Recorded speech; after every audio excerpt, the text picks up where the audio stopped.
Now, the Constitution of Kenya recognizes the right to bail and bond to all arrested and accused persons, regardless of the offense committed.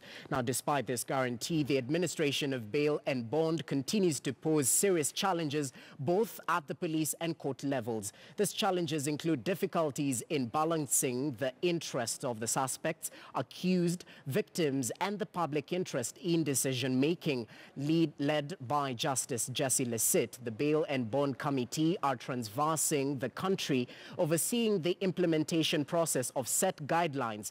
Now, Murang'a Stanley Mbichu is following this path of justice for us from Murang'a County. Well, thank you very much. The Bail and Bond Implementation Committee, BBIC, is visiting courts, prisons, police stations, children remand and rehabilitation centers in Kirinyaga and Murang'a counties to monitor the implementation, application of bail and bond policy guidelines. Yesterday, this team that is behind me visited Waguru Court and police station, prisons and children reha. Today, rehabs, or rather, and today they'll be visiting Murang'a Law Courts Police Station, and the exercise started at 9 a.m. Tomorrow, the team will be heading to Garissa for a similar exercise.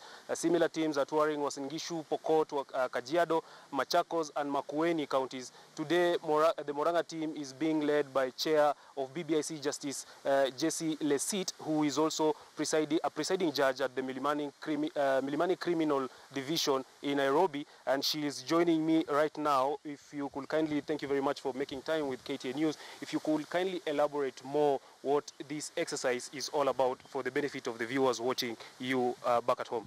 Okay, the BBIC has a mandate, and one of the mandates is to engage with the stakeholders. And the stakeholders include the police and also the courts. The mandate is to engage with them. We have come here, we have engaged with the OCS, Murang'a Police Station. We wanted to assess the level of application of the bail and bond policy guidelines, the challenges that they do have, the strategies that they have developed in order to overcome the challenges. We wanted also to have a feel at whether people are granted bail or they are held in custody for prolonged periods, which is against both the Constitution and also the policy guidelines. And we have good news to report about Murang'a Police Station. We have checked the records and we have seen that people are taken to court within 24 hours from the time they are arrested. Are there any discrepancies or errors that you found and need to be addressed in other areas that you visited since the kickstart of the exercise yesterday? Okay, I cannot call them errors. Sometimes, you know, it's the way that every individual person assesses a situation. So, for instance, assessing whether to grant bail or not and the kind of terms that one can grant.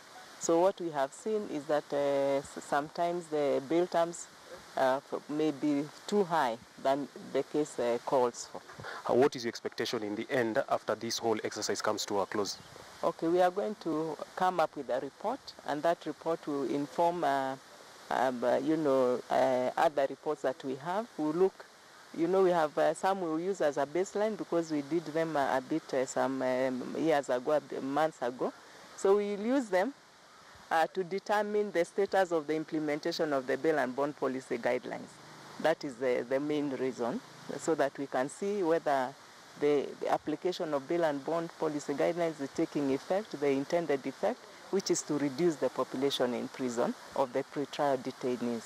And that's the intention. Thank you very much for your time. That is Justice Lesit giving us an insight about their visit here in Murang'a, as well as other relative and boundary counties across the whole nation. And we expect this exercise, in the end of it all, at least we do a follow-up and we'll give you more details in terms of numbers, statistics, and their findings from here in Murang'a County. My name is Stanley Mbichu. I hand you